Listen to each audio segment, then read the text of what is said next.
Hello and welcome everyone to this session titled Preparing for a Safe Return.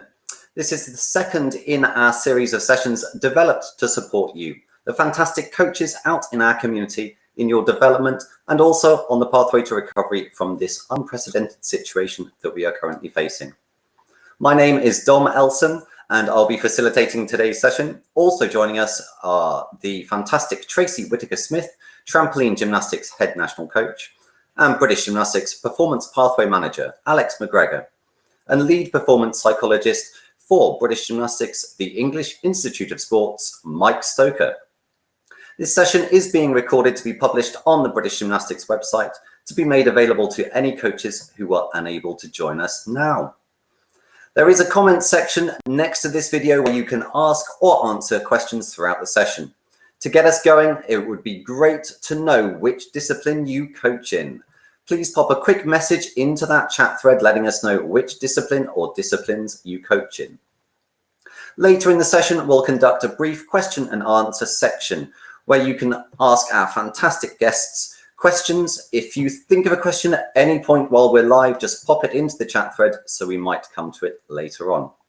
Let's do a quick shout out to a couple. So we've got Ashley, we've got, who have we got in Swansea? Lisa in Swansea, hi. We've got trampoline and DMT coaches. We have lots of trampoline coaches, Mandy, hi. We've got tumbling coaches from Dyson Gymnastics Club, Kirsty coaches, WAG. Lots and lots of you logging in today. So it's absolutely fantastic to have you all here. And we hope that you will enjoy what we've got coming up in this webcast. As I've suggested, this is the second in a series of sessions specifically aimed at coaches within the gymnastics community. And it's brought to you by British Gymnastics in partnership with our home countries and will include a range of resources aimed at supporting you.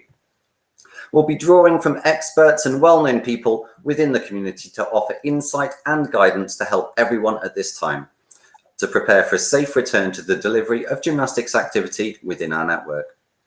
Joining us today, we're really lucky to have three really well-known and experienced people within gymnastics. I'll let them introduce themselves, but we will start with Tracy. Over to you, Tracy. Hello, thanks, Dom. I'm Tracy Whittaker-Smith. I was appointed the head national coach for trampoline in October 2017, so I've been in post coming up 3 years. I previously worked for British Gymnastics as Great Britain's coach in the Rio, albeit I have been travelling as part of the team since the 1990s, it seemed time ago. I've been coaching for almost 40 years, with the majority of the years spent in Northampton, my hometown, coaching and managing a club, and in 2016 running a full-time facility. In my career, I've coached from school and recreational level up to including being a member of Team GB at 4 Olympic Games. Oh, wow, thank you so much, Tracy. That's absolutely fantastic. Lovely to have you with us. And now we'll go over to Alex. Alex, if you could just introduce yourself. Thank you. Thinking you might have missed me at the beginning there. Hi, Dom. Thanks for having me tonight. I'm Alex McGregor. I'm a Performance Pathway Manager at British Gymnastics. I've been in post about 2.5 years now. Previous to that, I worked between EIS and UK Sport, supporting a number of Olympic sports to put kind of systems and processes in place to help them better identify and develop their talent.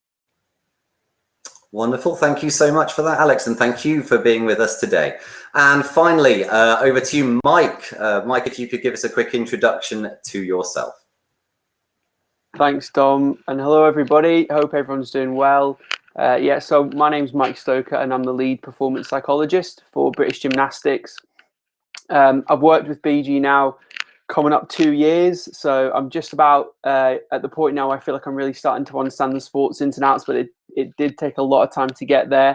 Being the lead performance psychologist, I'm basically responsible for sort of sharpening the performance of the psychology of the athletes in terms of their psychology.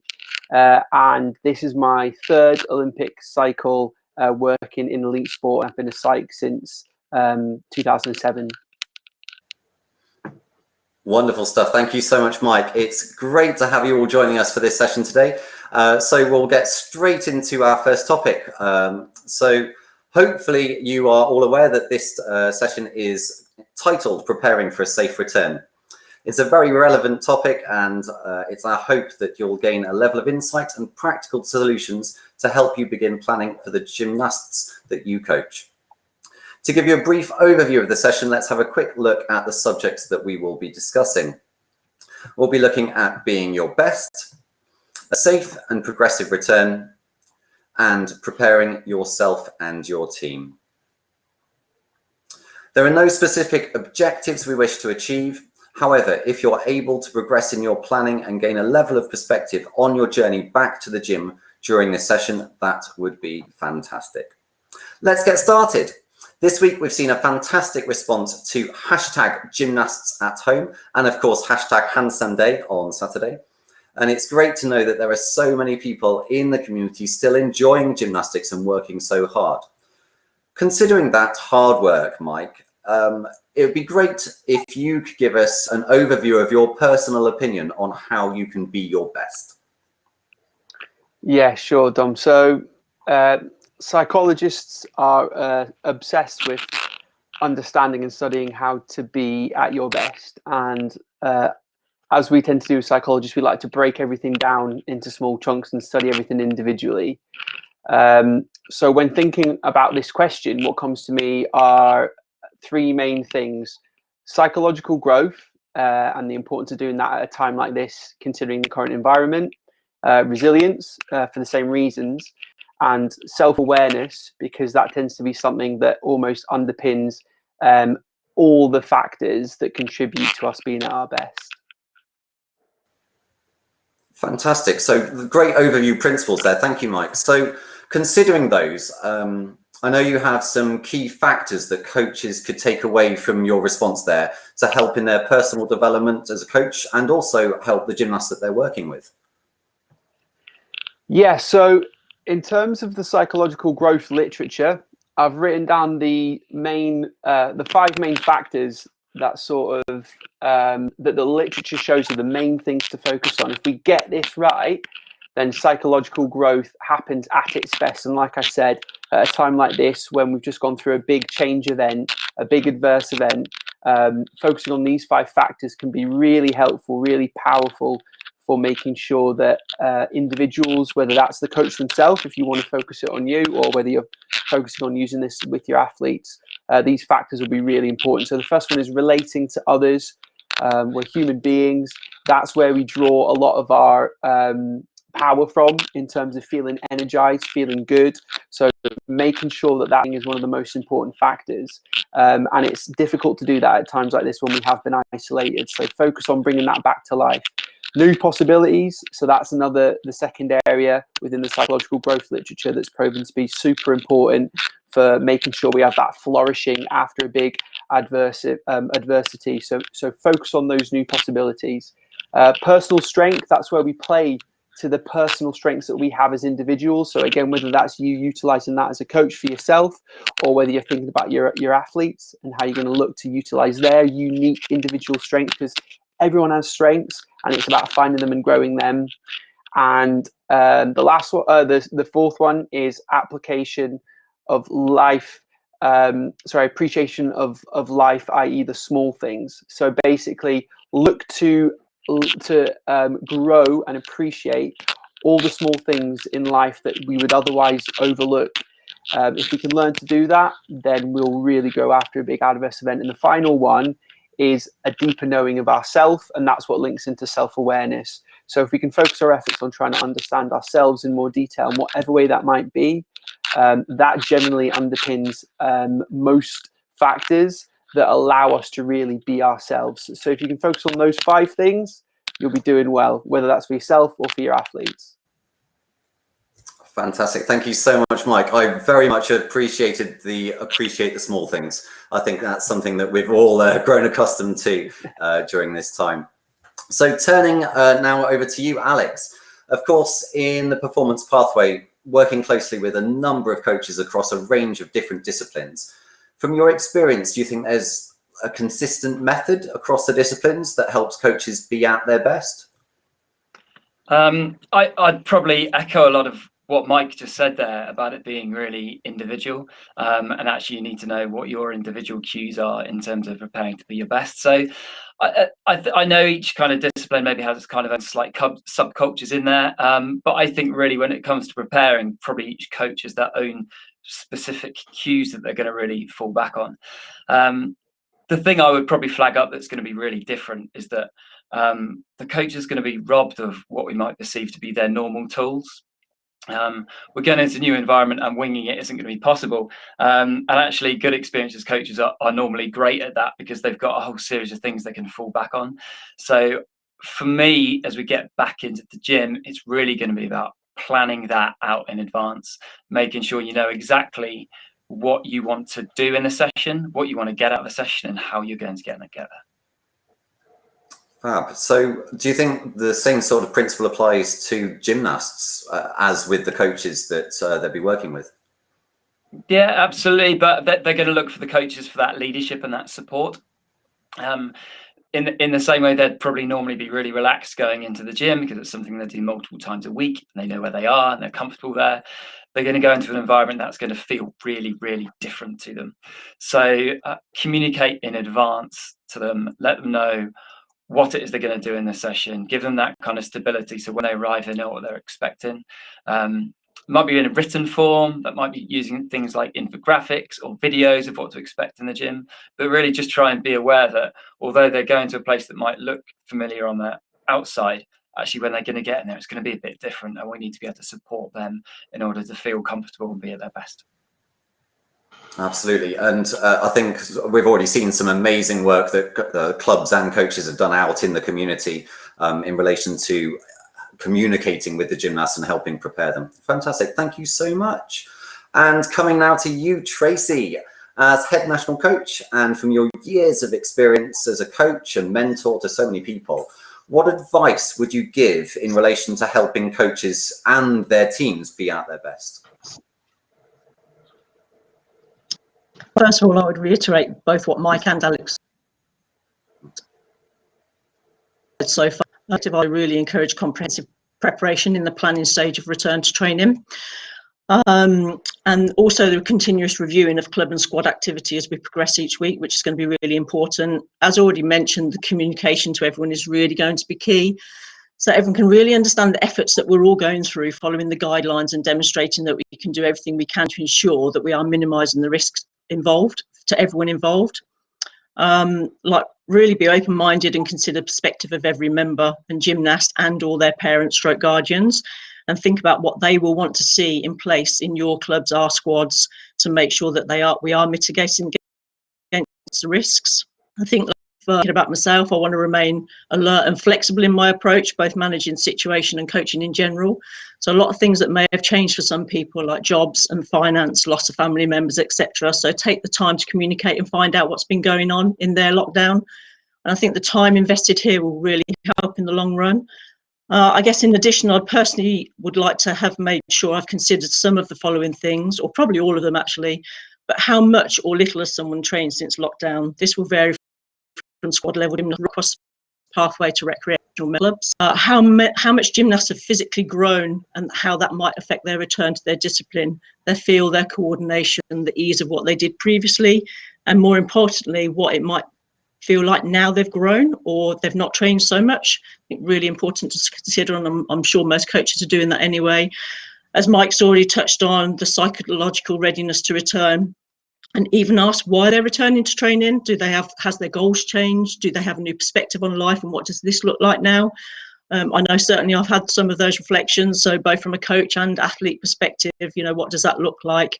And I guess for me, finally, I would ask myself and hope that others would ask themselves how to support everyone, both coaches and gymnasts in their settings, by setting short-term goals to help them regain and or build confidence. Really important, like to take it step by step so they can return to training with a positive experience and continue on their journey to hopefully be the best that they can be.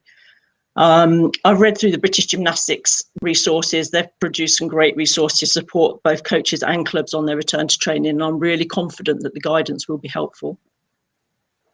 Fantastic. Thank you, Tracy. So at the end there, you mentioned goal setting and how important that is. Could Could we equate this to recovering from setbacks within usual training? And do you think goals could help with that?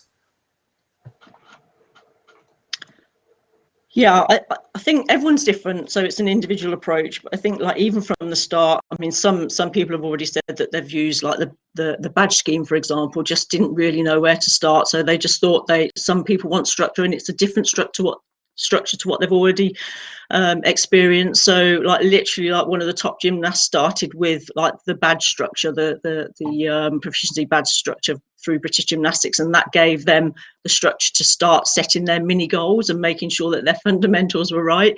So I think everyone is different, and most coaches obviously know their gymnasts really well, and they'll be able to set those short-term goals, like almost like daily, weekly objectives around what they want to achieve in training, and in that progressive manner as well. Well, fantastic. Absolutely. So starting at the basics and badge structure is actually quite a good place to start. Well, thank you so much, Tracy, and what great snippets of information and advice already. And thank you so much for your answers to our guests. So turning to you, our wonderful audience watching right now, single word or short sentence responses in the chat thread, please. How do you be at your best, or how do you plan to be at your best? While you're getting going with that, we'll show you a quick coaching related video in which some of the responses to that very same question have been answered, of how do you be at your best. Keep those responses coming in via the chat thread, but let's take a look. I think coaching is one of the most complicated things that you can do when you've got different ages of different children who learn in different ways or at different stages of learning. I think it's one of the most complicated things to do. I think it's an art that takes a lot of refining. My goals as a coach are to bring out the potential in each gymnast and to make them reach as much of their potential as possible. When I'm working with my participants, probably the most important thing to me is that I'm keeping their needs at the centre of what we're doing, and that it's not focused on what my goals as a coach are, but what their goals as a gymnast are and what they find empowering and what they can learn from it. Even if it means it's not empowering because it's something that they're finding difficult, if that means that that's going to build a degree of resilience in them, then that's something that I think is really important for me to do. As a coach, I think my key roles and responsibilities, first and foremost, safety and safeguarding and the well-being of the gymnast. And I think more and more as time's gone on, the mental well-being as much as the physical well-being of the gymnast, I would consider my top priority. When I'm coaching, what I try to do to achieve my goals is to listen very carefully to what the needs of the gymnast are. Quite often they'll give me signals, whether they're verbal or non-verbal, to give me an indication of what might be holding them back or what kind of support they need in order to bring out the best in them. If my participants were to describe me, I think they would say that I'm a little bit crazy. I think they would say I'm firm but fair. I think they would say that I'm approachable.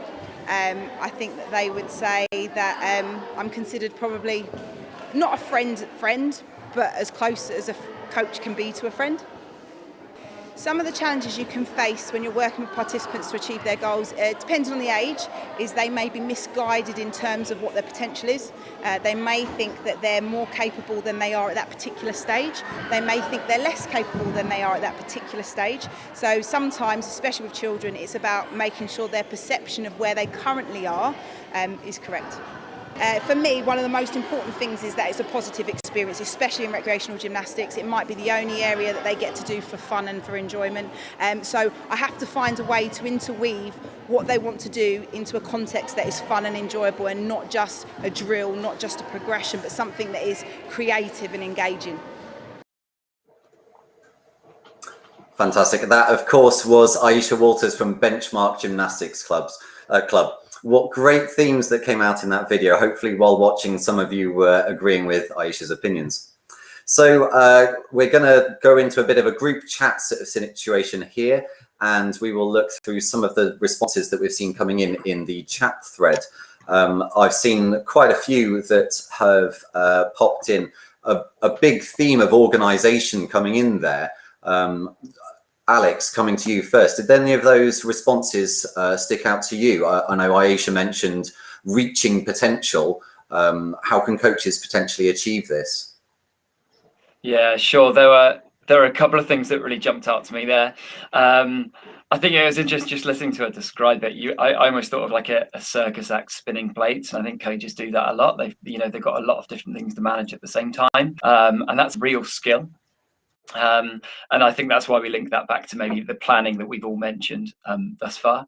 But I think for the coaches reaching their potential, there's lots of ways they can do that. Something I haven't really touched on so far is that this can be a real opportunity to learn. We're working in a completely different environment in a slightly different way, and when we're forced to do that, we get out of our comfort zone, and normally we come away with some really good learnings. So that would be the big thing I'd say, is use this as an opportunity to add another string to your bow. Wonderful, great advice there. And Mike, I think coming through the chat thread again, positivity is one of the main things coming through. Now, Carolyn mentioned staying positive, and we've had it mentioned a few more times. How important is that? Yeah, I think it's massively important. In the video there was reference to, you could see that relating to others and the essential component that gymnastics provides as a place and a safe space for people to, on a really human level, just engage with one another, whether that's coach to coach, athlete to athlete, or athlete to coach.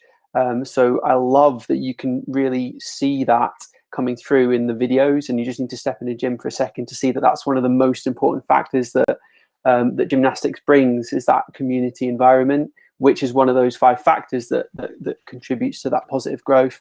And the other thing, which is super important, which is what you just mentioned, is that positivity, and it links into well-being, it links into mental health, which is also mentioned in the video, and in some of the comments here I can see people talking about fun and friendship and fitness. So these are all they all fit into those 5 components, and it's just great to see that that people are picking up on the importance of focusing on the human side of it, and how getting that right does allow us to always be at our best.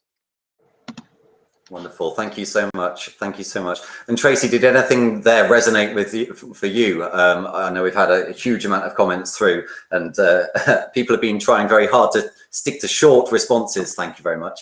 Anything jump out to you, Tracy? Well, all of it. I think it's great to see the comments coming through as well. Everyone seems so engaged. I guess one of the biggest things for me is going to be the communication and understanding what individuals' needs are and what their current challenges may be, because everyone's going to be different. And yeah, that fun return, and like bringing that passion back into the sport, because we're also excited to return again. Yeah, absolutely, absolutely. And in terms of developing resilience, I suppose, is this a good opportunity? Alex, you were saying this is an opportunity to add an extra string to your bow and start developing and moving forwards and learning. How can we work with that to develop our resilience and the resilience of the gymnasts? Was that to me, Dom? Yeah, to you, Alex, if you're happy to answer that. I wasn't quite sure, but I've volunteered for it now, haven't I? Yeah, I should probably have passed the resilience question over to Mike, really, as a psych. But yeah, I think what we're going to do is we learn from our experiences, and we've all gone through something, as whether that's us as coaches, and whether that's gymnasts. And it's important that we don't just come from that, out of that, and just bounce back to what we did before. There's stuff that we can take away, that we can learn from, we can do even better. Probably the thing I keep hearing time and time again is what we're doing right now and using online technology. So I'd encourage coaches to really think about how they can utilize some of the skills they learned through this lockdown really well back in their coaching. Fantastic, thank you. And Mike, coming to you. So do you think that this is all about perception? Being our psych in residence, what do you think we can add to coaches' armory and allowing them to have a correct stance or perspective on this? I think in terms of that, and in terms of resilience, it's key to remember that the bigger the challenge, the bigger the opportunity for growth and change afterwards. We know that intuitively, we know that colloquially, and now we know that scientifically. So there is massive positivity and optimism in that even if people have really been struggling, that actually means that individual has the greater potential for resilient growth after the event. So that's the irony of it. If it hasn't really affected us that much, that's great. but at the same time, there's not that massive change. And if it's had a real big we're losing you ever so slightly, Mike. No, you're back again. You're back again. Thank you. Got me again? Got you I'm again. just saying, with the scale of the challenge for that individual means that the scale for the growth afterwards is going to be huge. So remember that and utilize that. Fantastic. Thank you so much. And sorry for all of those tricky questions posed to you, everybody. But we can see down the chat threads, loads of people being very positive. We've got Eddie being continuously adapting to many different situations. Keep coaching. Louise, communication is key. Absolutely. Building confidence in gymnasts and being flexible and in your approach and motivated. Thank you, Mandy. So absolutely fantastic. Thank you so much for all of your comments and thanks for your responses to our guests. I haven't got time to read all of your thoughts down, I'm afraid, but I think the general feeling looking at the responses is one of uniform conviction. And it's amazing to know that we have such a passionate community. Thank you so much. This brings us to our next and slightly more meaty topic for today, a safe and progressive return. It's well known and documented that any period of time away from participating in sport can have an impact upon the pathway to return. Tracy, I'm going to come to you first. So could you give us a bit of information on why coaches need to be considering a phased approach when planning the return to training? Yeah, sure. Thanks, Dom. The progressive return will obviously minimise the risk factors for longer term development of a gymnast and reaching their potential. So those the risk factors can be physical, psychological and technical. So I think we all have to consider all those things. I've already mentioned the gymnastics growth and maturation stage and also the possibility of reduced levels of fitness. Even those that have kept themselves really fit, it's fairly unlikely that majority have been able to train in their discipline specific in the same way that they normally would, and also their normal conditioning depending what that stage is, like in their lockdown. As coaches, we must consider the physical changes to their bones, muscles and tendons in that time away from gymnastics. And it's really important to communicate to coaches and gymnasts and also their parents and guardians why the progressive training is so important, because really, let's face it, everyone's going to be so excited to get back to training. It's like I think we just need to have some caution around that, and especially when they're so excited and that feel good factor. I think we always have gymnasts when they're feeling good, that actually sometimes this is the time when it poses a high risk time period for developing or triggering injuries. So if we can consider that, because as coaches we can choose to progress at a slower pace to avoid too much physical and mental fatigue. Think more about the longer term gains. If we can manage to minimize that risk of injury now, then obviously we have greater return later on. In trampoline, and I don't know what it's like for the other disciplines, but consider a mini offload on trampoline when they're at full height. They're up to 16 times body weight, so it's a high load. So after the first 3 to 5 weeks of the return to training phase, we tend to put in a mini, what we call a mini offload. So that could be anything from 3 to 4 or 5, depending on the loads that they're at the moment. So this is important, particularly for gymnasts at higher risk of injury or those injured, or even with psychological overload as well. So if they're not recovering very well and they're reporting that they're tired all of the time, so I'm sure Mike will obviously answer more on the psych side of things, but we know in gymnastics activity a certain level of discipline and concentration is required, even just the bare bones of being safe. So rebuilding the mental resilience and focus to progress through the repertoire of the technical skills is very important to regain and build the motivation and confidence of the gymnasts. So again, I mentioned goal setting earlier, but setting those weekly goals on the return be one way to help support and direct the athletes, especially those who want to move on quickly, and almost like if you have to rein them back, make sure that we're setting realistic goals to encourage all gymnasts and coaches to be patient, both of the progress in the technical ability and also themselves and their own expectations. Encourage everyone to stay in the present. It's easy to go back to what could have been 3 months ago and what I was doing 3 months ago, but it's really what is important now. Amazing. Thank you so much, Tracy. For anyone that was taking notes, I will say that this video is being recorded and it will be available later, because I would not have been able to keep up with the amount of information you put out there. Thank you so much. That's absolutely fantastic.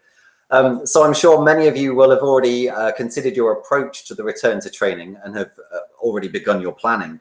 So with this in mind, Alex, I'm going to come to you next. What considerations would you say our coaches will need to make when putting together their plans for this return journey? Yeah, well, the first thing I'll do is probably echo some of the stuff Trace just said there. So staying in the moment and taking it slow, have them at the forefront of your mind when you're doing your planning. And the next thing I'd say is don't feel that you need to have all the answers as a coach. You don't need to know everything straight away. And particularly in this situation, there's a lot of stuff you're not going to know. So I think it's really important right at the beginning, before you've done anything at all, try and understand where that gymnast has been sort of physically and mentally, where they're at now. If they've had 3-4 months off, a lot of them will have not had that period of time off ever from gymnastics, and they might have started, at 4 years old or so. So this is a really long period of time, and they will have changed, they will have grown, but they will have changed mentally as well as physically. So really try and understand where they're at the moment. So when they get back into the gym, and what are they physically going to be capable of? So you've got a little bit of an idea of it, but also how do they feel about coming back mentally? Is it just a relief to be out of the house? Are they actually slightly nervous about it? They're really important things to know from your gymnast before you go any further.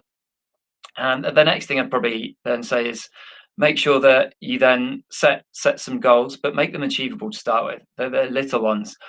Going back onto our big Olympic dream is really, really important. But at the moment, it's small goals that we can tick off as we go. So it feels like their gradual return is winning and it's worthwhile as they go. The final bit I'd probably leave on would be that really consider them as a person rather than a gymnast. The great thing about gymnastics is it helps us develop all sorts of skills, which are really, really great for life and not just gymnastics. Let's make them a real priority as we come back. So we're understanding the needs of that individual and how we can support them. And in time, they will get back into their gymnasts as we get back closer to where they were before. Fantastic. Thank you so much, Alex. It's great to have that level of insight.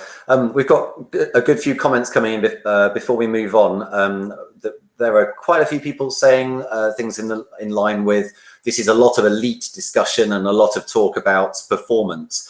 But I think it's worth noting that the return to training is an individual journey that will be an individual pathway for each gymnast, and that applies to both recreational and competitive gymnasts. We will discuss a little bit more in terms of some grassroots and participation gymnastics later on, but it is worth bearing in mind that this individual journey will be the same whether you're doing 1 hour a week or whether it is one of our elite athletes that's returning.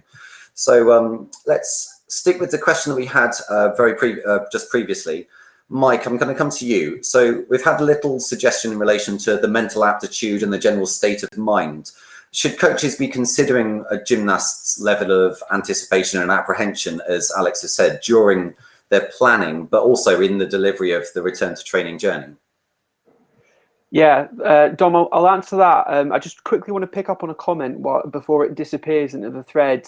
Someone's asking a question about support to clubs who've been affected by grief. So I just wanted to quickly point out, BG doesn't employ clinical psychologists or counsellors. It's just performance psychologists. So even within our world, if athletes experience these kind of things, we will refer them. So I just wanted to point that out and then back that up by saying if people are feeling that they're affected, whether that's coaches or children, if it's children, I'd consider looking at Young Minds, where you can access free support. If you just Google that, you'll be able to find something. You'll be able to find their page. Then there's also the NHS, which is the most prominent and probably the biggest route to getting support for those affected by grief. Adults and children, and then more on the adult side, there's also the Samaritans as well. So that's free too. So I just would put that out there for anyone that does think they know someone or they know a child that needs support of that style. And then getting back to the question at hand, Yeah, the anticipation is the main point here as a leader and as a coach. So myself being a psychological coach, or yourselves being physical coaches who have to do everything, the psychology bit and the technical bit, is to focus on the normalization of the apprehension and the unknown. So we ourselves as adults are struggling with the unknown. What's it going to be like? How's it going to work? How are we going to structure things? How are we going to run the classes? Are we going to reduce numbers, etc.? We have to be comfortable in that unknown, and we have to normalize that apprehension. If you as individuals, which is super hard to do, can focus on normalizing that, remembering that fear is a normal emotion, just like all the other emotions that we experience. We have 6 primary emotions, and that's one of them. We should experience it regularly. We're hardwired to experience it regularly. So experiencing it regularly is something not to be feared, ironically, but it's something to lean into and to make sense of. So the sort of summarizing that, the 3 main things I've put down are normalize and empathize the fear and the anticipation that you might experience, but more importantly, you might see in an individual athlete or in the group of athletes that you're working with. Listen to what they're saying, especially at this point in time. Coaches in general have this as a really, really well developed skill, but now it just needs to be amped up to 100% now more than ever. And then simplify your solutions. So just focus on something small that's going to move things forward, and just simplify and incrementally move forward in small chunks. Great advice there, Mike. Thank you so much. And of course, you and I have both mentioned that each gymnast, it's going to be an individual journey. So how might coaches best be able to manage apprehensions when considering the club environment and managing groups of gymnasts? And if you can, potentially looking at it from a grassroots perspective and performance, I suppose it's relatively similar, isn't it, if you're managing groups? Yeah. The challenge here, and I really see the challenge in terms of I feel for the busyness for coaches having to, you run into your session and you've got a massive group of kids and you've got to just get going with it, and you might have one individual that's slightly nervous, slightly apprehensive about coming back, and they've had one experience, and another kid that's had a totally different experience. So that's where the unique skill comes in terms of being able to navigate that. And I think, first of all, you need to rely on your intuition as a coach, your experienced intuition, which the word intuition makes us think that you're kind of making it up. But we know from research that skilled intuition is a thing that's developed over experience. So your athletes, the children, use that knowledge that you've got in order to be able to navigate individually, whether that's quickly isolating one to have a quick conversation with them because you've picked up that they're more nervous than another, or whether that's having a quick 5-minute group discussion to them all at the start, where you get down on your knees and you talk about the big event that's happened, and we're all back now, and we're going to figure this out and move forward in an exciting way. And you take that 5 minutes at the start to have a conversation in whatever way and whatever language would be right for you. But like I say, focus on using that skilled intuition, which is a real powerful tool that we know you have and should use. And if you utilize that in the right way, you'll be able to navigate through it. Great stuff. Thank you so much, Mike. Absolutely. And I think coaches especially have a great level of intuition working with so many people throughout a standard week. So wonderful. Thank you. So turning once again to all of you, our wonderful audience. We fully appreciate that this is both an unsettling and strange time, with measures in place that we've never seen in our lifetimes. The return to training journey will need to be planned to ensure we're all prepared suitably and working safely when activity within our community can recommence. I'd like to take this moment to highlight a couple of resources that will be available this week as part of the Step Forward plan. We have a Preparing for a Safe Return guide and templates, which will be available on the British Gymnastics website, which will offer key considerations useful for coaches who are planning for a return to activity. As I suggest, this will be on the Step Forward pages of the British Gymnastics website, along with a recording of this session, which will also be made available to broaden access to our guests' valuable thoughts and experiences. We hope you'll find them useful and that you can highlight awareness across our whole coaching community that these are available. So moving from discussing our practical approach and considerations when planning to pose our next topic, preparing yourself and your team. I'd like to start by letting you know that we're also producing some guidance in relation to this topic, and that will be made available on the website too. Mike, I'm going to come to you first. I wonder if you could explain what considerations our coaches should be making in relation to state of mind and motivation of a team. So I think in terms of motivation, there's the factor of your own motivation as a human being, and the way that the recognition that you're bringing that into the session is one of the most important things. You know, everywhere you go, you're bringing the lens of the experience that you've just had. So again, as coaches and individuals, we all would have had completely different experiences. And the metaphor that we're using is we've all been in the same storm, but we're all in different boats. So recognizing that your own motivation is going to be a lens through which you interpret the children's motivation, and recognizing the influence that will have is going to be really integral for being able to interpret the motivation of the group as a group of individuals who also will have a completely different starting point and motivation from where they're coming from.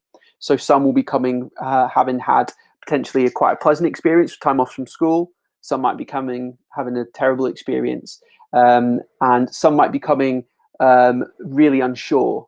And within that, you're going to get a completely different combination of motivations, and figuring out a way to isolate and target each of those individual motivations, bearing in mind your own and how you're feeling, I think is going to be key to success in this situation.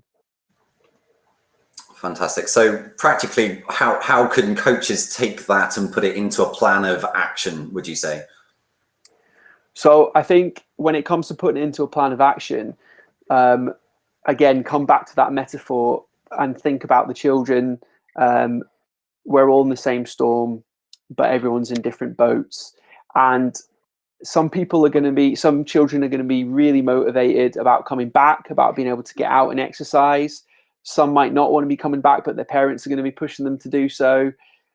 You might have some at that grassroots level who are still quite driven by competition, and therefore in the current environment with not many competitions, that could slowly begin to have an effect. So what I would say is, first of all, focus on the potential for the honeymoon period at the start where everyone's excited to get going, but then just bear in mind that individual aspect of motivation. And again, when you work with that, and I fully recognize huge challenges that you as coaches must face in having to do this on a group level, but being able to use your knowledge of that individual and your intuitive skill to what you need to say to them, whether that's on a one-to-one level at the start, if you get that 2 minutes before the session goes, or a one-to-one level during the session where you quickly fire a comment out, or again, whether it's at a group level targeted for one person, because you know that'll have more effect, or at group level, just group. But if you pay attention to those nuances and the individualities of how people and your children are motivated, and keep that in mind, you'll be able to take those small opportunities to feed them the right messages. Fantastic stuff. Thank you so much, Mike. That's great. So we're going to move over to Tracy, and same sort of question posed slightly differently. So from a coaching management perspective, what would your approach be within the pathway? Yeah, I think from a management perspective at all levels, and not just elite, but all levels within the pathway and the clubs, I would say probably reconnecting the staff, the gymnasts or participants, club members, and also the wider gymnastics family, and providing the right level and factual communication. And I think that's going to be one of the keys. There's a lot that's said, but actually let's stick to the facts, and also use the BG resource and guidance that will definitely be able to help us. And this is going to require great teamwork from across the whole network to make sure, I would say, that if we can share any experience, positive or maybe not so positive, so it cascades into the whole system, so that we can all benefit from our shared experiences. And hopefully, as we start sharing more and more across our club network and our coaching network, that we can provide that platform to re-engage and take our passion and motivation to even new levels. And I think like working together, you know, like we're just going to learn more. So I think like share as much as you can with like your fellow coaches and clubs to help provide you know, experiences that you've already been through. So I think like that there's all sorts of things that we can consider there. Wonderful, thank you so much. And you mentioned absolutely that it's the same whether it's recreational or competitive. It's just maybe looked at in a slightly different way, so the perception changes a little, do you think? Yeah, completely. I agree. And, you know, I am a coach that has literally like coached from school and recreational club level right through to Olympic level. So I think, you know, it doesn't really matter from a management perspective because we're all going through the same thing. Like it will feel different, as Mike says, for everyone. And I think the key is that we all understand like what's fact, perception, getting clarity on the things that we can do to help everyone within our system. I think like just making sure that we can share that information as widely as possible. Fantastic, so thank you. I've just noted quite a few comments coming in. We've got some fantastic tips from different people, one mentioning an alligator, so I'll sure to copy and paste that one for later. A few other things coming up in terms of cleaning guidance and those sort of things. Of course, the Step Forward plan pages on the website have a huge amount of information, which includes a toolkit which offers lots of different guidance in terms of cleaning and those sort of considerations. It also offers some advice in relation to clubs that are hiring a school facility, for example, or a leisure facility, and how you might go about creating an agreement with that different organization. So please do check those out. Thank you, Tracy. And I think we're going to come on to Alex. So we'd quite like to consider large teams. Of course, the pathway and your position within British Gymnastics, you have contact with absolutely huge teams. Do you think you could give us a bit of insight in terms of communication across those large teams and how that benefits the working environment? Yeah, sure, absolutely. And again, I'd probably echo that whilst working the path, we're working towards elite, but we really connect across through multiple clubs as well. So I would hope that most of this is true for grassroots as well as on the elite side. But the big thing for me would be about being really clear about expectations and potentially the timings, like how long things will take. If you should be able to communicate to whether that's other coaches within the club or out to the members of your club, so whether that's parents or gymnasts, with absolute clarity on what it is you're expecting of them and exactly how things are going to work when they return. If you can't do it really succinctly, then redo it until you can do it succinctly. That would be my big thing. And then communicate that out to them. And just because you've done it once, don't expect that they've all received it. With something like this, I think over communicating is probably better than under. And then I would be aware of that when you've got that really, really big team, which many of you will, the bigger clubs out there, but even the smaller ones, still multiple stakeholders within that, is beware that because people haven't done gymnastics for a long time and haven't been to the club for a long time, that they'll feel slightly different about it coming back. I know we've touched on this slightly already, but some will be really excited to come back and some will be maybe not so bothered. And they're also going to find it quite hard, whether that's a coach coming back because they just had their evenings and weekends, which they got used to not having, or whether that's gymnasts because they're realizing it's really hard to get back to normal. So it's really about trying to understand those individuals and making sure that people can buddy up and they can offer support to each other. So that when we have people that are struggling within that team, we can really try and wrap support around them and try and understand that how we can support them to get through what will be quite a tough time returning. Fantastic. A great level of insight. Thank you once again, Alex. That's really good. Well, that, everybody, rounds up the 3 questions we were really posing within this session today. And I hope that some of the insight has provoked thought and the guidance and template documents that will soon be available will be useful. Having heard from our guests, I wonder if anyone has any questions. We've seen a few popping in throughout the session, so our guests will be having a quick look at those and seeing if they can answer any of those specifically. But if you do have a question, if you could type either Tracy Alex or Mike, depending on who you'd like to ask, followed by your question into the thread. That would be great. While you're busy thinking up some tricky questions, I think what we'll do is we'll kick off. So Tracy, I'm going to come to you first. I wonder if you've picked out any questions throughout the thread while we've been going along that have jumped out at you that you thought that you'd be able to give us a good answer to. Yeah, thanks, Dom. Well, there's one from Lee's Rebound, and it asks, in terms of the contacts on the trampoline, would we be advising what gymnasts can do in week 1, 2, and 3? And I would like to say that over the next couple of days, Trampoline are actually providing some additional support in this area from our physio, and also around load management. So hopefully they've had invites and their club can join those sessions, because it will be a little bit more in detail in terms of like how we manage the load and how we're going to provide that resource and support to the club. So that's one which probably is a little bit more detailed than this session allows. Wonderful stuff. Thank you, Tracy. And of course, the overview guidance that we're producing in Safe and Progressive Return Guide, which will be available on the website tomorrow, that will give you an overview of the phased approach and a few suggestions and considerations in terms of what that should look like.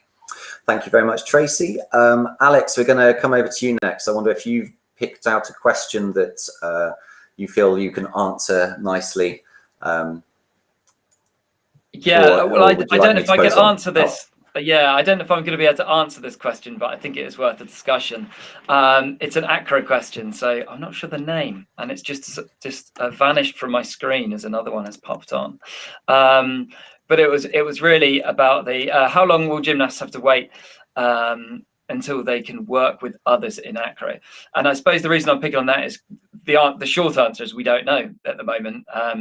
As we don't know lots of things, we are learning as we go. But what we do know is that when you get back to gymnastics, it's going to look slightly different. And so whether it's acro or other gymnastics, I'd really encourage them to think about, if I'm trying to return safely and progressively, what does that look like? And it is going to look like really rewinding it and bring it into some basic level things and building it up. And I'd say specifically with acro, because of the distance that we're likely to have to keep when they return, it's going to be about using an opportunity to work on some of that basic gymnastics rather than rushing straight into the harder skills that we'd all love to get back to in time. Of course, absolutely. Thanks, Alex. And within our guidance, it does indicate that initial period where gymnasts go back, coach is going to have to spend a period of time assessing their aptitude for to learn once again, and also their fitness. So absolutely keeping it safe. Thank you very much, Alex. Mike, I wonder if you've seen any of the questions popping up that you found jumping out at you that you could answer. Yeah, so there's one here from Catherine Scott, who happens to be based in Sheffield, which is where I'm based as well. So shout out for Sheffield. What she's put is, every child needs to be treated differently in order to treat them the same, because every child has different needs. And I think that's a really powerful point. And something we see in life is that people tend to treat others how we like to be treated, and that's sort of an adage that goes back a very long time, and it comes from religion. Treat others how you like to be treated. But I think there's a real power in the understanding and the wisdom in treat others how they like to be treated, and that puts the onus on us to have to be flexible. So yes, it's harder. Yes, it requires more mental effort. But we'll get much better results when we don't think about what we need in every situation, but we think about what that other person's. So I like that comment, because it's talking to that. And that doesn't mean giving children what they want, because some children might want to sit down and not do a gymnastics session. So that's not what this is about, but it's about bringing out their best through listening to what they need and what they want, and understanding that you will have to be individual in how you go about doing that. Wonderful. Thank you, Mike. And what a wonderful world it would be if everyone did treat everyone as they wish to be treated themselves. So we've got a bit of time, so I think what we'll do is do another round of questions. So Tracy, we'll come back over to you. We've had a few questions popping in. I wonder if any have stuck out for you to answer. Well, Sarah's asked how we're keeping the trampoline and the gym clean. And at the moment, like a tiny minority have returned to the gym. So mostly in trampoline on a one-to-one basis. So like at the moment, the athletes are helping to clean the equipment. So we're not posing any more risks to the coaches. So if the coaches are cleaning, then we're suggesting that PPE is worn. But in general, it's one athlete, one gym at the moment in trampoline. So essentially like using like hand gels, obviously like sanitizing spray and making sure that after use it is cleaned, ready for the next time. But it's not as important right now because it's one-to-one. But as that increases, and there's more people coming into the gym, all the guidelines will be there and the risk assessments in place. And I've seen some of the clubs' risk assessments that they've having to send in, and it's like a whole host of things that need to be considered. So I think it's certainly work in progress, but safety and cleanliness is obviously key, and making sure even things like not queuing up to wash hands, but actually using anti-bac, so it's quicker, and making sure that they're not standing queues to wash hands. So there's still lots of things to consider, and again, most of this stuff will be in the resources. Absolutely. Just as you mentioned, a huge amount of this information and guidance is in the toolkits and resources available on the Step Forward Plan pages. And just to note there, the athletes that are training are those that have been specifically invited by Performance because they're working towards Tokyo. So those are the only ones that are still training at the moment, and we're awaiting government advice on any further changes. Thank you, Tracy. So Alex, any questions jump out at you? Yeah, a couple that I'm going to try and merge, if that's okay. So one from Amber please. saying, we have some gymnasts in our squad who we think their parents will not allow them return to begin with. How would you suggest keeping these gymnasts involved or engaged? And then another one from Tamisha saying, how do we manage preschool classes where parents would normally be present? I think the big thing in both these cases is really going to be communicating with the parents. I think we'll see this. We'll see that there are some parents who can't wait to sort of get their kids back into gymnastics, and some who are understandably really, really nervous about it. And therefore, the responsibility for all of us involved is to try and be really clear on what it is they're coming back into, but how we are taking it really, really seriously, and how we are putting all measures possible in place to allow them to return. So for the example of parents not being able to come into a class that would normally be able to come into, the reason they can't is because we're trying to keep their kids as safe as possible. So been really clear about, therefore, what the measures are that we are doing, that you are putting in place, and therefore how your gymnast is going to be in a safer environment for keeping the parents out of it, and therefore you keeping control. So really just communicate with those parents and make sure they really, really understand exactly what that environment looks like that their children are going back into. Great advice there. Thank you so much, Alex. We've had a quick comment come in relation to competitive gymnasts that need to go back. Can they go back and stay 2 meters apart?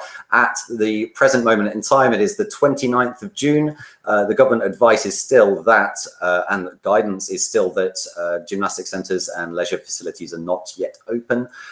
So please do stick by your local government guidance and direction, because that, of course, is enforceable, and we need everybody to stay safe and well in alignment with their suggestions.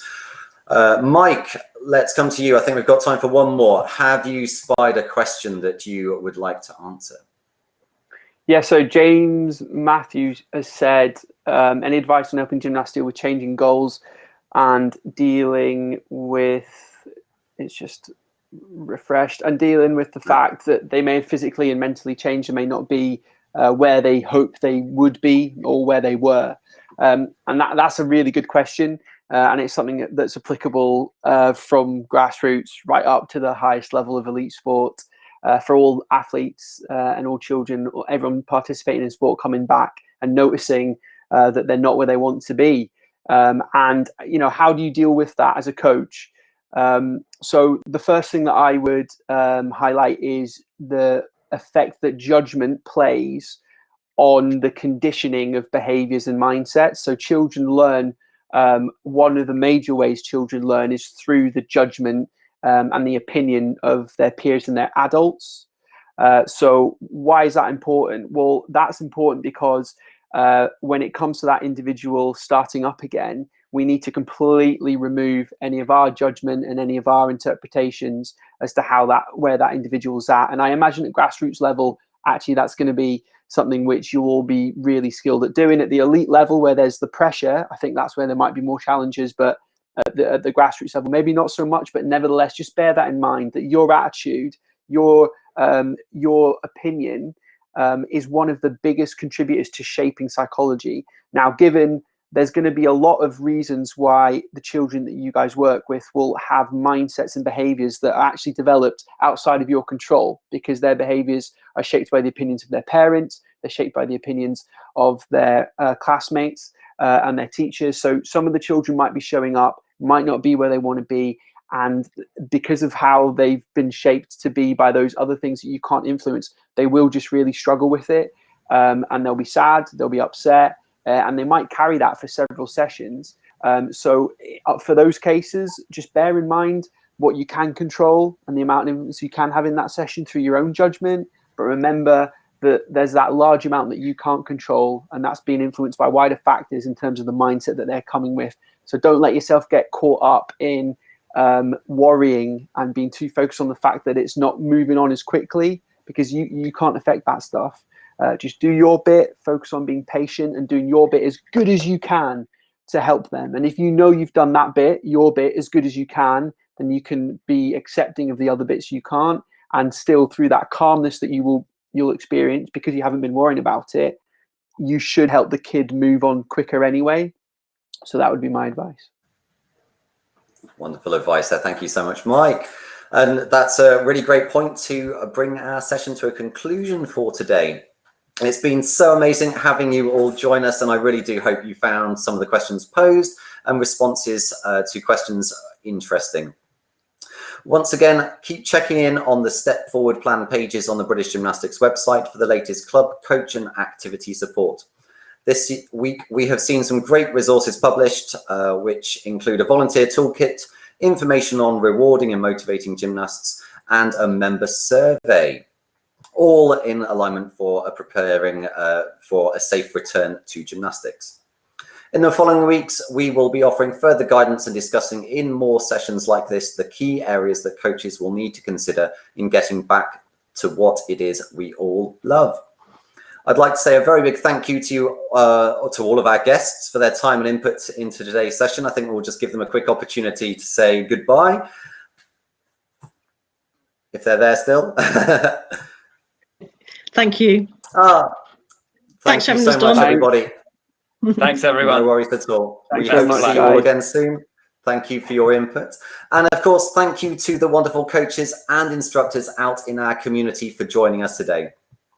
This session will be posted on the Step Forward Plan pages of the British Gymnastics website and will be available for all coaches to access. As mentioned previously, the Safe Return to Training guide and planning templates will be available on the page tomorrow, and we hope you'll find them useful. If anyone's found today's session interesting, please do highlight this to others, as it would be great to get as many people benefiting from the thoughts and experiences of our guests today. Enjoy the rest of your day, everybody. Thank you and goodbye.